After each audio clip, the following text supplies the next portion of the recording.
아주 더운데 오기도 힘드셨을 텐데 이렇게 오시느라고 고생 많으셨습니다. 우리 이제 지난번에 천수경 강의할 때 천비장엄 보고지, 또 천안광명 변관조 하는 부분들을 하면서 관세음보살님께서는 천개의 팔로, 일천팔로 장엄하고 우리를 이제 항상 보호해 주시고, 또 천개의 눈으로 광명을 놓아서 항상 두루두루 밝게 비춰보고 계신다. 그러면서 언제나 천개의 손으로 어루만지고 천개의 눈으로 관찰하면서 우리들이 힘들고 어려운 일이 있을 때 언제나 돕고 있다, 이런 말씀을 드렸습니다. 이렇게 이제 얘기를 하면은 이제 사람들이 그거 되게 기복적인 이야기구나, 이렇게 이제 생각하기가 쉬울 수도 있어요.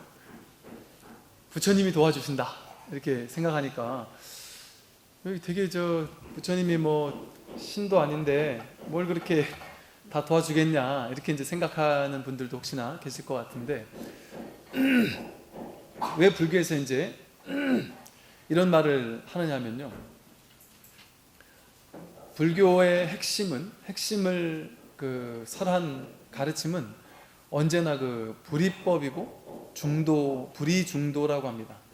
연기법과 공사상, 지혜라는 것을 풀어서 설명하면 불이중도예요. 불이중도. 그래서 이것이 불이중도를 제대로 가르치고 있으면 그걸 불법이라고 할 수 있고, 불이중도에서 어긋나면 그건 불법이 아닙니다. 그런데 부처님께서 왜 우리를 천개의 눈으로 늘 이 사람이 힘들지 않을까, 괴로워하지 않을까 하고 항상 살피고 힘든 일 있을 때 언제나 도와준다고 하느냐? 왜 그러냐면 내가 바로 부처이기 때문에 그렇습니다. 내가 바로 관세음보살이기 때문에. 불이법이라는 것은 뭐냐면 둘이 아니다라는 소리예요. 너와 내가 둘이 아니고 부처와 내가 둘이 아니다. 중생과 부처가 둘이 아니고 생사와 열반이 둘이 아니다. 관세음보살님과 부처님과 석가모니 부처님이 둘이 아닙니다. 여러분과 부처님이 둘이 아니듯이. 그러니까 이 세상에는 우리가 생각할 수 있는 일체 모든 분별된 대상들은, 그러니까 분별된다는 건 나뉘어진다는 건데, 사람은 따로, 너 따로, 나 따로, 우리 가족 따로, 남의 가족 따로, 이 사람 따로, 저 사람 따로, 한국 사람, 외국 사람 따로, 중생 따로, 부처 따로, 이렇게 다 세상을 나눠서 보잖아요. 심지어 사람 따로, 우주 따로, 만물 따로, 이렇게 따로따로 생각하는데, 사실은 이 우주에는, 이 우주 법계에는 오로지 하나밖에 없다는 것이죠. 오로지 하나밖에 없다. 둘로 나뉜 것은 아무것도 없다. 즉 둘로 나뉜 것은 인연 따라 잠깐 드러났다가 사라지는 것뿐이다. 이게 아주 기가 막힌 비유가 바다와 물결의 비유거든요. 온 우주는 하나의 바다밖에 없다. 하나의 바다밖에 없는데, 나라는 존재가 태어났다가 죽어가는 것은 거기서 물결이 한번 치는 것과 사라지는 것과 같다. 내가 화가 나거나 괴로운 일이 생기는 것은, 괴로운 일이 생겼다가 사라지는 것은 바다에서 파도가 잠깐 쳤다가 사라지는 것과 똑같아요. 근데 그 수없이 많은 여러분 인생에 온갖 우여곡절을 겪는 온갖 괴로움의 파도, 또 즐거움의 파도, 온갖 우리 삶에는 파도가 치잖아요. 근데 그 모든 파도는 바다일 뿐이라는 거죠. 파도가 생겨난 곳도 바다에서 생겼고, 돌아가는 곳도 바다로 돌아간다. 그래서 우리가 불교에서 삼귀의 하는 것도, 내가 본래 삼보거든요. 불보성 삼보가 바로 나 자신인데, 내가 온 곳이 어디냐? 내가 부처에서 잠시 떨어져 나왔다는 착각을 일으키는 게 중생이에요. 그래서 우리는 본래 부처에서 왔기 때문에 다시 부처로 돌아가는 것, 그게 돌아가 의지한다. 돌아가기를 부처님께 의지해서 다시 발언한다, 삼귀한다 하는 것이 본래 삼보로서 돌아간다는 거거든요. 그러니까 본래 바다로 돌아간다는 소리입니다. 지금은 물결이지만 물결 이전에 바다로 돌아가겠다. 그러니까 온 우주에는 둘은 아무것도 없다는 것이죠. 둘로 쪼개진 것은 전혀 없습니다. 그러니까 온 우주는 그 하나밖에 없는데, 나로 본다면 그 하나가 바로 나 자신인 겁니다.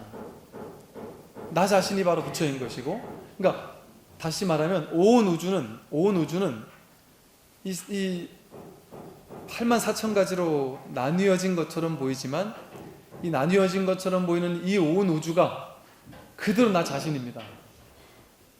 그대로 나 자신이다.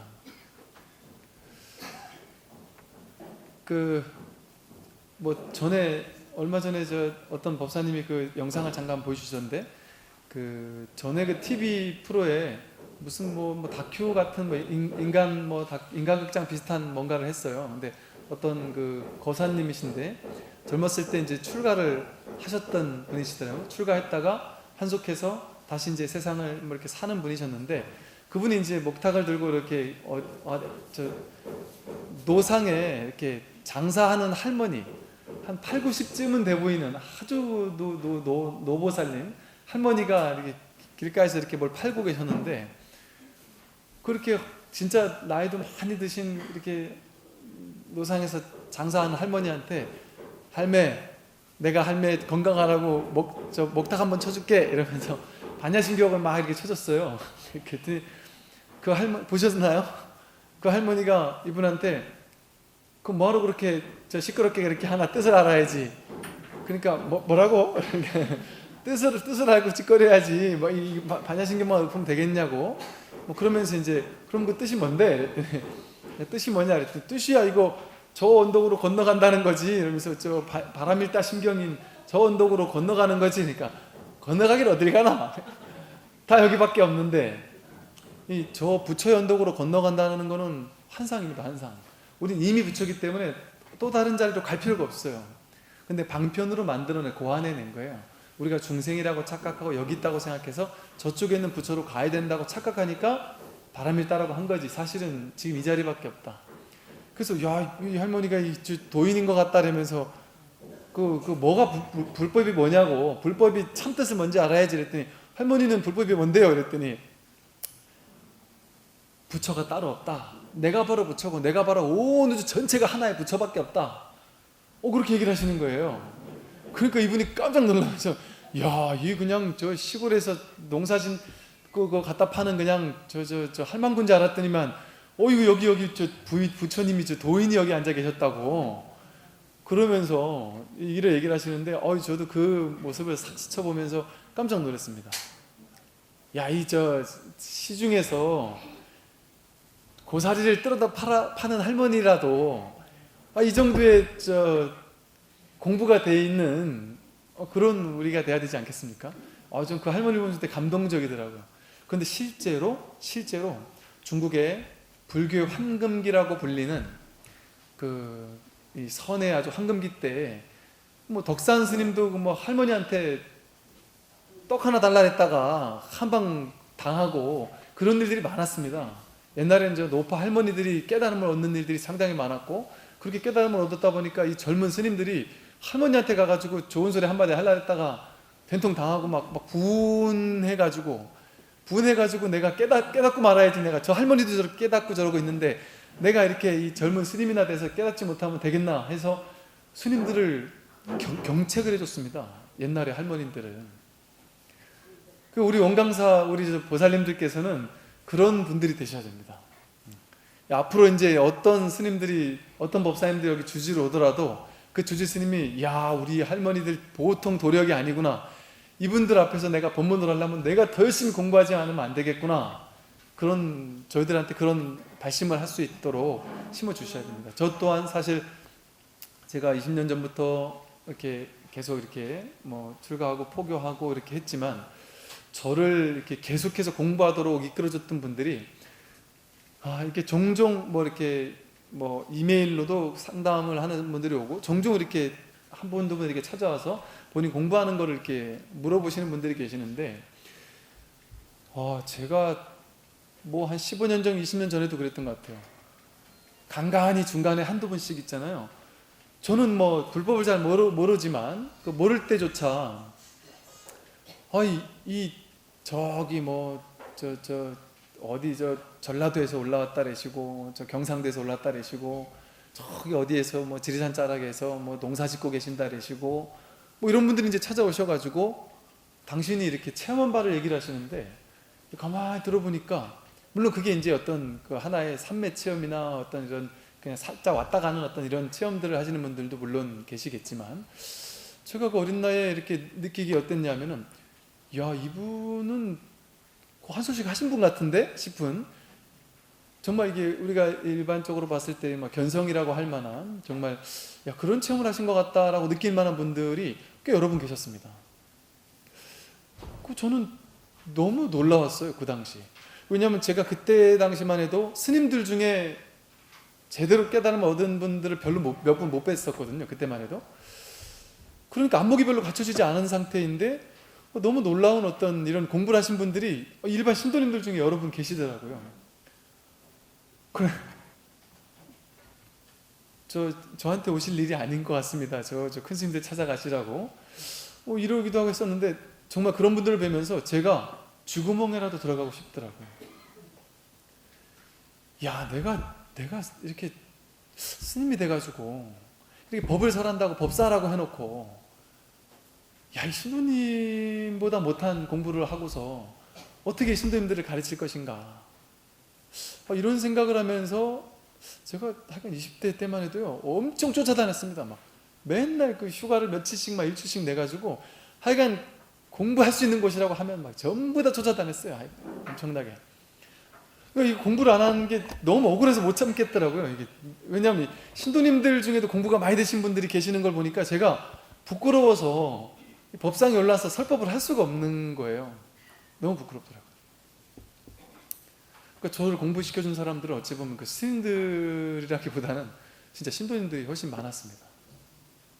그래서 그 할머님, 그 노파 할머님께서 장사를 하시면서 그렇게 야 내가 바로 부처인데 어디 가서 부처를 찾느냐, 온 우주 어딜 가도 부처밖에 없고 오직 나밖에 없다, 이게 바로 참된 소식이거든요. 저 교회 가서 교회에서 얘기하잖아요. 복음이라 그러잖아요. 복음, 참된 소식이다, 좋은 소식이다. 이게 바로 진짜 좋은 소식이 아니고 뭐가 더 좋은 소식이 있겠습니까? 지금 여기는 우리가 바로 지금 이대로 부처이고 온 우주 끝까지 부처를 찾아가도 지금 나밖에 만날 수 없습니다. 부처밖에 만날 수 없어요. 나라는 부처 그 이상은 만날 수가 없습니다. 그러면 나라는 부처가 어떻게 지금은 내가 이렇게 어리석은 중생 같은 모습에 별 볼 일 없는 모습을 띠고 있지만 아주 놀라운 모습을 띈 새로운 나를 만나겠지? 이렇게 생각하잖아요. 새로운 나를 만나는 게 아닙니다. 지금의 나를 만나는 거지. 이 반야심경에 무지 영무득 이런 말이 있잖아요. 지혜도 없고 또한 증득하는 것도 없다. 불법은 불법을 증득하는 게 아닙니다. 불법은 깨달음을 증득하는 게 불교가 아니에요. 이미 증득되어 있구나, 이미 내가 완성되어 있구나, 이미 깨달아 있다는 사실을 확인하는 겁니다. 그래서 무지영무득이라고 한 거예요. 따로 증득할 게 없다. 증득한 것이 있다라고 여기면 그 사람은 착각한 겁니다. 그래서 모든 깨달음을 얻은 사람은 야 내가 깨달음을 얻었다 이렇게 얘기하지 않아요. 너무 평범하니까 본래 가지고 있던 거 아니야, 뭐 이걸 가지고 도라고 한 거야, 이런 표현이 오히려 나온다는 거죠. 이미 우리가 가지고 있고 쓰고 있는, 이미 우리가 부처이기 때문에 어디 가서 막 쫓아다니고 막 이럴 필요가 없다는 것이죠. 그래서 여기서 얘기하듯이 천비장엄 보호지 천안광명 변관조라고 해서 천개의 손으로 관세음보살님이 우리를 언제나 장엄해주고 있고 언제나 우리를 보호해주고 지켜주고 있다. 천개의 눈으로 언제나 우리에게 광명을 놓아서 아주 아름다운 지혜의 광명을 놓아서 언제나 우리를 보호하고 지키면서 아주 따뜻한 자비의 시선으로 살펴보고 있다라는 것은 내가 바로 부처고 내가 바로 관세음보살이기 때문에 그렇습니다. 내가 나를 괴롭힐 일이 있겠습니까? 내가 나를 괴롭히지 않잖아요. 내가 나를 돌볼 뿐이지. 내가 나를 괴롭힐 일을 할 일이 없지 않습니까? 그것과 똑같이 이 온 우주 법계가 그대로 부처이고 그대로 관세음보살님이고 내가 바로 온 우주 전체 그 자체이기 때문에 이 우주는, 이 우주 법계는, 이 세상은 우리를 괴롭히는 일을 할 일이 없습니다. 말이 안 되잖아요. 부처가 부처를 죽이거나 내가 나를 죽이는 게 말이 안 되지 않습니까? 내가 나를 어떻게 괴롭힐 수가 있겠습니까? 내가 바로 온 우주의 법신이고 내가 바로 부처이기 때문에 온 우주는 나를 괴롭히는 일을, 우리를 괴롭히는 일을 단 한 번도 한 적이 없습니다. 단 한 번도 한 적이 없다.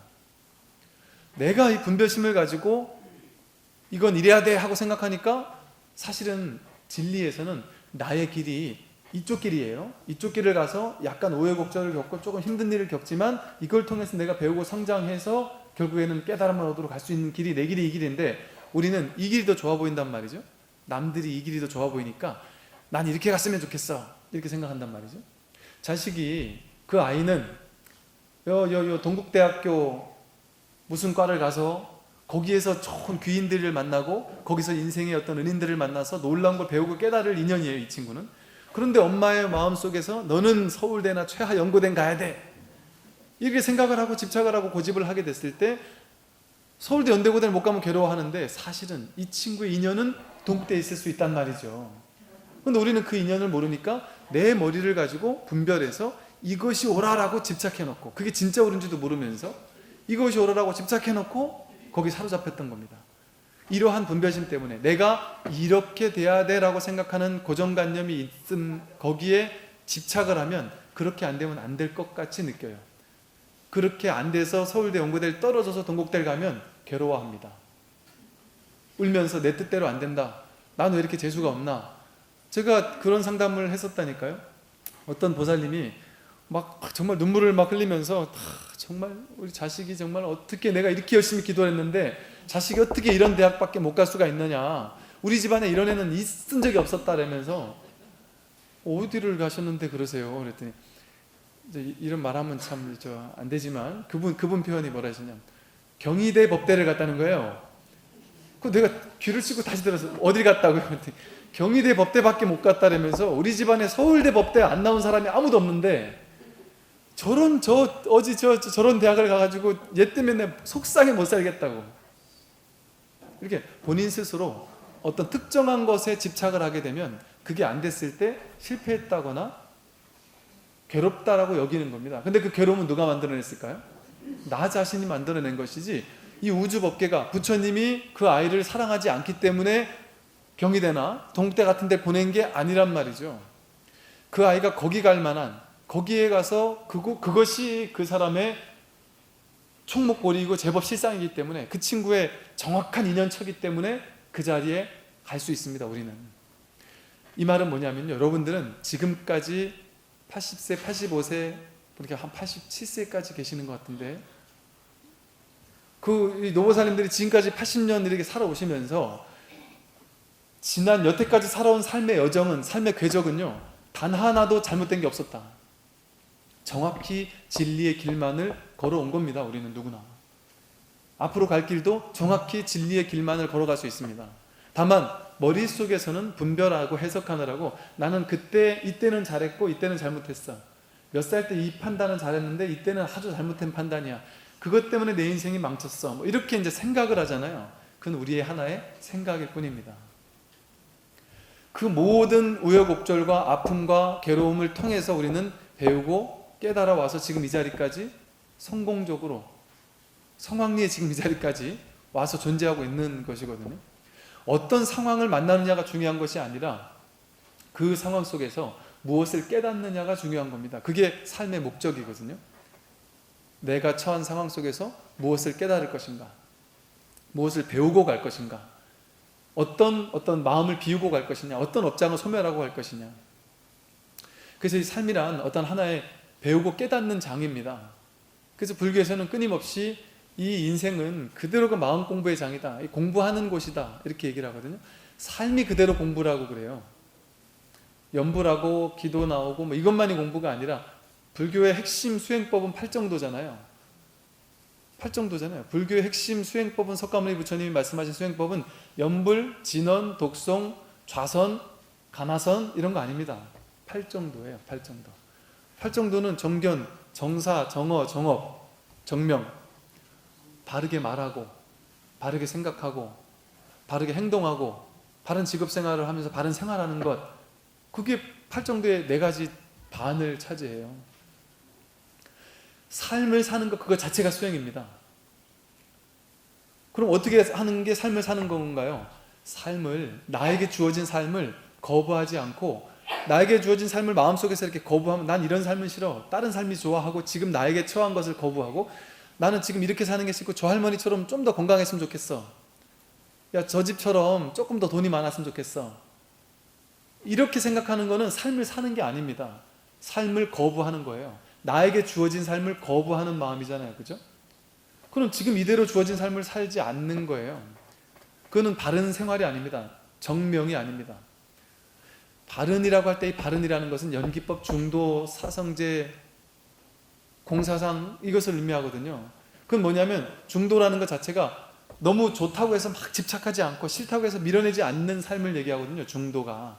바르게 본다는 건 중도적으로 본다는 거예요. 중도적으로 말하고 중도적으로 생각하고 중도적으로 행동한다. 어떤 게 중도적으로 행동하는 것이냐? 좋은 거 요건 좋고 요건 싫어. 이 사람은 좋고 저 사람은 싫어. 내 인생은 요만큼은 좋고 요만큼은 싫어. 이렇게 나눠가지고 좋은 거는 집착하고 붙잡으려고 하고 싫은 거는 거부하려고 하는 거, 이게 바로 중도에서 어긋난 겁니다. 팔정도에서 어긋난 삶이에요. 올바른 팔정도는 말하고 생각하고 행동하면서 삶을 사는 건데 뭐 하면서 하는 거냐면 중도적으로, 즉 과도하게 집착해서 좋아하지도 않고 과도하게 싫어 밀쳐내지도 않고. 그럼 어떻게 하면 될까요? 과도하게 쥐지도 않고 과도하게 밀지도 않으려면 어떻게 하면 될까요? 지금 이대로 사면 돼요. 주어진 대로. Let it be. 그냥 내버려두면 됩니다. 내버려두면 됩니다. 삶을 삶대로 그냥 내버려두면 됩니다. 왜 내버려두느냐? 지금 이대로가 완전한 것이기 때문에. 그 선사스님들은 이것이 바로 그것이다 이렇게 해요. 지금 주어진 이 삶이 바로 완전한 깨달음의 삶이다. 깨닫고 나면 다시 이 자리일 수밖에 없다. 최상의 깨달음만이 지금 이 자리에 주어진다는 것이죠. 그래서 부처님은 우리와 전혀 다른 삶을 사는 사람이 아니라 지금 나에게 주어진 바로 이 삶을 사는 사람입니다. 어떻게? 번뇌망상 없이 완전히 받아들인 채, 싫어하거나 좋아하는 이런 분별 없이 그냥 주어진 것을 아무런 분별 없이 그냥 담담하게 살아가는 사람이에요. 근데 우리 중생들은 나에게 일어나는 하나하나 모든 것을 가지고 이건 좋다 저건 싫다, 너 왜 나한테 이러느냐 저러느냐 해코지하고 이러면서 분별 망상을 일으키는 게 어리석은 중생인 것이죠. 그것만 거두면 이대로가 부처이기 때문에 온 우주가 언제나 우리를 돕고 있습니다. 스님, 저는 부처님이 나는 안 돕는 것 같은데요? 나는 지금 부처님이 나를 돕고 있다면 내가 지금 몸이 완전하게 건강해야 될 텐데 저는 지금 몸이 여기도 안 좋고 저기도 안 좋고. 여러분들이 법문 들으러 법당에 왔다는 거는 건강하다는 소리입니다. 이만하면. 아니, 저 50, 60 되신 분들요, 60 뭐 이 정도 되신 분들도 법당에 못 오시는 분들이 계세요. 다리가 아파서, 몸이 어디가 아파서. 몸이 아픈 분들 많으세요. 저는 뭐 젊고 생생해 보이잖아요. 저도 여기저기 많이 아파요. 네. 저도 뭐 저 상습적인 뭐라 해나 충농증, 비염 같은 것도 있고요. 겨울 되면 막 눈도 막 엄청 아파서 눈을 맨날 비벼요. 이게 여기 다 연결돼 있다 그래도만요. 그러니까 뭐 코에, 목 감기에, 막 뭐 비염에 막 너무너무 힘들고, 제 보사님들이 보니까 제 목에 좋은 거 뭐 가끔 갖다 주시대요. 얼마나 듣기가 싫었으면은 그렇게 모르겠지. 목이 되게 목도 안 좋고 뭐 오른 무릎도 안 좋고요. 산에 막 워낙 한때 다니다 보니까 막 그냥 뭐 따지고 보면 뭐 이래저래 안 좋은 데가 많이 있어요. 근데 그냥 함께 사는 겁니다. 함께. 그 탓하지 않고 완벽하게 건강한 것을 꿈꿀 필요가 있느냐. 그냥 함께 사는 거죠. 주어진 이대로와 함께 사는 게 가장 아름다운 겁니다. 그리고 아프다 이거 빨리 나아야 된다 생각하면, 내가 나아야 된다는 생각을 할 때 낫지 않으면 어쩌지 하고 두려운 마음이 생기잖아요. 그 두려운 마음이 그걸 더 안 낫게 해버려요. 그래서 아픈 부분을 아예 신경을 끄는 게 제일 좋습니다. 그리고 확 받아들이면서 사는 거예요. 그냥 받아들이면서. 물론 먹어야 될 약은 뭐 드시고, 병원 치료할 건 치료하시고, 그러나 뭐 인생 요즘 말로 그냥 인생 뭐 있나 하는 마음으로 이렇게 살다 가면 되는 것이지 하는 마음으로 주어진 삶을 주어진 대로, 나는 주어진 대로 지금 이대로를 누리며 살겠다. 그러며 살면 되는 것이거든요. 윤회를 한다고 우리는 알고 있는데, 예를 들어 억겁을 윤회를 한다면, 백생을 윤회를 한다면 어느 한 생은 10살 살다가 죽고, 어느 한 생은 100살 살다 죽고, 어느 한 생은 50살 살다 죽고, 어느 한 생은 뭐 이제 30살 살다 죽고, 이러면서 100생을 살지 않겠어요? 근데 이번 생에 80살 살다가 죽고 다음 생에 10살에 죽으나, 이번 생에 한 40살 살고 다음 생에 한 40살 사나, 부중불감이거든요. 뭐 늘어들고 줄어드는 것도 없거든요. 왜냐하면 삶은 나고 죽는 게 없습니다. 나고 죽는 건 우리가 분별하는, 나는 이 정도는 살아야 돼 하고 분별하면 몸이 좀 안 좋아서 좀 빨리 죽게 되면 더 괴롭거든요. 내 남편이 이만큼은 살아야 돼 이러면 요만큼 살다 먼저 가면은 괴롭거든요. 저희 그 아버님 고향에 가잖아요. 우리 마을이 있습니다. 그 마을에 남편 있는 할머님들은요 2집밖에 없어요. 2집밖에. 전부 다 할머니 혼자 살아요. 전부 다 할머니 혼자 살아요. 제가 그 얘기 듣고 깜짝 놀랐습니다. 그런데 저희 어머님께서 저희 아버님을 모시고 산단 말이죠. 저희 아버님이 성격이 아주 그냥 무섭다 보니까 어머님이 이 남편하고 내가 진짜 죽을 때까지 같이 살아야 되냐면서 저한테 막 한탄을 하세요. 그러다가 어머님한테 제가, 어머니 우리 마을에 저기 저 남편 있는 분이 몇 분 있어요. 2집밖에 없다고 그래요. 그러면서 때때로는 가끔 가다가, 그래서 내가 같이 갈 때는 어깨가 으쓱해진다고, 그래서 집에서 오면은 꼴 보기 싫다고 그러시더라고요. 누군가는 그래도 그런 남편이라도 있으니 하고 부러워하지 않겠습니까? 지금은 이제 기력이 빠져가지고 뭐 혼도 못 내시거든요. 근데 실한 이유가 아버님이 너무 일 중독이니까 지금도 그 연세에 내 나가서 막, 어머님은 좀 아파트 가가지고 좀 쉬자 좀 이러는데, 나는 쉬면은 바로 그 다음날 죽을 거라고 그러면서 맨날 일을 하니까 진짜 이 남편하고 살면 죽을 때까지 아마 나가서 농사짓다 죽을 거라고. 뭐든지 이게 좋고 나쁜 점들은 누구나 다 있거든요. 근데 이건 좋으니까 더 가졌으면 좋겠고, 이건 싫으니까 막 밀쳐냈으면 좋겠다는 게 우리의 분별심입니다. 그것 때문에 우리가 인생이 괴로운 거예요. 딱 하나 그것 때문에 괴로운 겁니다. 그러니까 지금 이대로를 확 받아들이면 언제나 관세음보살님이 천개의 손으로 우리를 장엄하게 보호하고 있고 지켜준 그 결과가 지금 이 자리거든요. 지금 이 인생이거든요. 관세음보살님의 천개의 눈으로서 광명을 비추어서 우리를 가장 아름답게 비추고 있는 그 놀라운 대자 대비의 결과물이 지금 우리의 인생이거든요.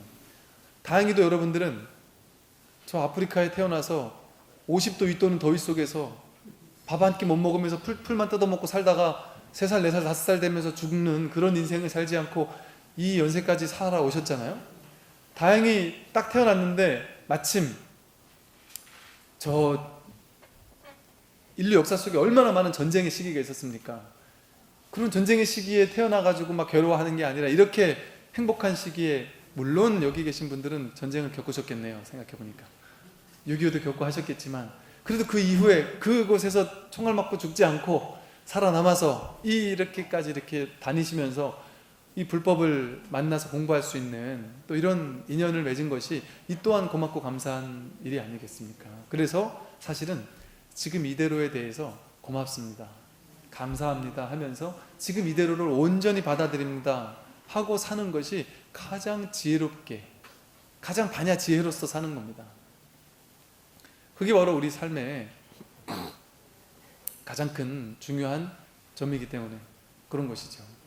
그래서 우리 보살님들 이렇게 하루하루 사시면서, 물론 이제는 힘든 일도 더 있으시겠죠. 몸도 점점 안 좋아질 수도 있고, 뭐 세상 사람들이 좀 더 나를 안 알아줄 수도 있고, 자식들도 별로 좀 안 찾아올 수도 있고, 이런데 이게 이제 내가 작아지는 즐거움이라고 제가 표현을 했는데, 사람은 누구나 아상이 확장될 때, 내가 막 잘 나갈 때가 있지만 그게 인생의 전부가 아니라, 잘 나갈 때만 있으면 그 사람은 인생을 깨달을 수가 없습니다. 인생의 참된 의미를 배울 수가 없어요. 아상에 빠져서 살기 때문에. 우리를 깨닫지 못하게 하는 딱 하나가 분별망상이라고 했잖아요. 그 분별망상의 근원이 아상입니다. 아상. 나라는 상, 나라는 집착, 내가 잘났다는 생각, 난 이렇게 잘난 인생을 살아야 돼 하는 생각. 그때는 깨달음을 얻을 수 없습니다.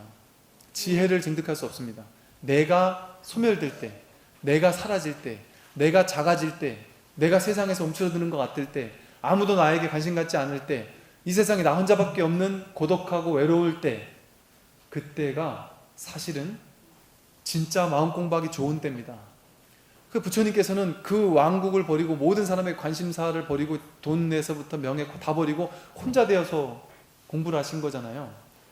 우리가 외롭다, 요즘에 뭐 고독사 하는 사람도 많다 그러던데, 외롭다 고독하다라는 것은요, 우리 마음속에서 뭔가가 나이가 기댈 수 있는 누군가가 있으면 좋겠다라는 생각에서 오거든요.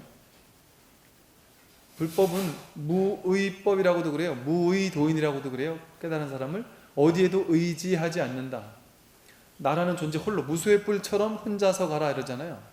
사실은 나라는 존재 혼자서 있더라도 내 마음속에서 나는 혼자 있으니까 외로워, 고독해 이렇게 느끼지만, 그 외롭고 고독한 것을 온전히 인정해 줘 보세요. 오케이, 나 외로워서 나는 벗어나고 싶어 하는 마음이 계속 있잖아요. 그러다가 어느 순간 가만히 있어 보자. 난 이제부터 그 외로움을 살아줄 거야. 받아들여 주겠다. 외롭게 살아줘 볼게. 이제 외로움에서 벗어나지 않겠다. 외로움 와라. 내가 외롭게 살아줄게. 이렇게 한번 해보세요. 완전히 받아들여 보세요. 그러면 어떤 일이 벌어지냐면, 나라는 존재가 홀로 외롭게 있는다라는 것은 이 외로운 고독감이라는 그 느낌, 감정 자체가 무엇을 의미하느냐면요, 그것 자체가 내가 비로소 나라는 존재 자체에 관심을 기울이기 시작하는, 이 외로움이라는, 고독이라는 감정은 상당히 깊이 있는 감정입니다. 그걸 벗어나려고 하고 외면하려고 하고 벗어나려고 할 때는 그 외로움이 나를 괴롭히지만, 외로움을 온전히 수용해주고 받아들여 주겠다라고 마음을 먹기 시작하면 그 외로움이 우리를 깨닫게 만드는 아주 놀라운 지혜가 됩니다. 사실 혼자 있을 때 그 혼자 있는 것 같은 그 외로운 감정은 뭐냐면요, 온 우주 전체와 함께 있는 것과 같은 겁니다. 홀로 있다라는 것은 온 우주 전체와 함께 있다는 거예요. 사실은 온 우주 전체가 나와 다르지 않기 때문에. 그래서 이 큰 스님들이 깨달음을 얻고 나신 분들이 이런 표현을 쓰기도 해요. 고봉정상에 외로이 홀로 앉아있는 것 같다. 깨달음이라는 세계는 다 중생들이 딴 걸 보고 망상 분별을 보고 있지만, 홀로 분별해서 딱 떨어져 나가니까 온 우주 전체가 나와 둘이 아닌 하나지만, 어찌 보면 그야말로 홀로 외로운 고봉정상에 홀로 있는 것과 같다. 그러나 그 외로움이 전혀 외로움이 아니다. 외롭지만 외롭지 않다. 이것이 가능한 것은, 외로울 때 외로움에서 벗어나려고 하면 외로움과 계속 싸워야 돼요. 외로움이 나에게 문제가 됩니다. 그런데 외로울 때 외로움 그 자체를 있는 그대로 인정해주고 허용해줘서 외로움과 하나가 되겠다. 외로움 속으로 뛰어들어서 외롭자 하고 외로울게 하고 외로워해 주는 것, 그랬을 때 외로움이 극복이 된다기보다는 외로움이 완전히 수용되면서 그 외로움에서 노연할 수 있는 지혜가 생겨납니다. 그래서 이 깨달음이라는 것은 어디에도 의지하지 않고 완전히 홀로 되는 것, 딱 독존적인 자각을 심어주는 겁니다. 그래서 어디에도 의지하지 않는 어떤 이런 홀로 되는 어떤 이런 존재감 속에서, 이게 뭐지? 완전히 홀로 있을 때 나라는 존재와 함께 하고 있잖아요. 내가 보세요. 내 눈이 내 몸을 보고 있어요. 내가 이 세상을 보고 있어요. 내 귀가 어떤 소리를 듣고 있어요. 난 지금 이렇게 완전히 홀로 있는데, 이 홀로 있는 이게 누구지? 보고 있는 내가 누구지? 이 듣고 있는 내가 누구지? 이 귀가 듣는 게 아니라고 하던데, 우리 스님이 내 눈이 보는 게 아니라고 하던데, 나는 지금 이렇게 홀로 있지만 전혀 홀로 있지 않습니다. 부처와 함께하고 있는 거예요. 그 부처가 누군지 몰라서 그렇지, 완전히 홀로 됐을 때 텅 빈 그것을 온전히 받아들여 준 채 문득 이것은 누구지? 이것은 무엇이지? 하고 질문을 던지는 겁니다. 누가 보는 거고 누가 듣는 것일까? 이렇게 끊임없이 내가 누구인지, 이렇게 보는 놈이 누구고 듣는 놈이 누구인지, 이렇게 존재하고 있는 놈이 누구인지, 이렇게 외로워하는 놈이 누구지? 외로움에 휩싸여서 외로워하면서 막 괴로워하고 외로움을 벗어나려고 애쓰는 그런 일을 탁 내려놓은 다음에 전혀 다른 방식이죠. 외로움을 대하는. 뭐냐면 이 외로움이 어디서 나왔지? 이 외로움을 느끼는 놈이 누구지? 누가 도대체 외로워하는 거지? 이 지금 뭐가 외로워하는 거야? 하고 돌이켜오라는 거죠. 외로움을 느끼는 그놈을 찾았을 때 더 이상 외로울 수 없는 온 우주와 그야말로 하나가 되는 그런 자리를 발견하게 될 수 있다. 오늘 여기까지 이렇게 해서 말씀을 드리고, 오늘 저기 지장의 보살님들 공양하러 가시는 거죠? 예, 그 지장의 보살님들은 근데 보니까 식사를 몇 시에 예약이 된 거죠? 12시 반인가요? 1시인가요? 1시랍니다. 이게 아마 점심때 이래가지고 막 그 통째로 빌리다 보니까 막 그랬나 봐요. 그래서 잠깐 끝나고 3, 3, 5 이야기 나누시든지 아니면 여기서 밥 조금 드시고 가서 또 드시든지 이야기 나누시다가 1시까지 여기 밑에 식당에서 그렇게 하겠습니다. 예, 오늘 수고하셨습니다. 예, 나머지 분들은 공양하시면 되십니다. 예, 나머지 분들은 저 공양 뒤에 준비됐으니까 하시면 되고요.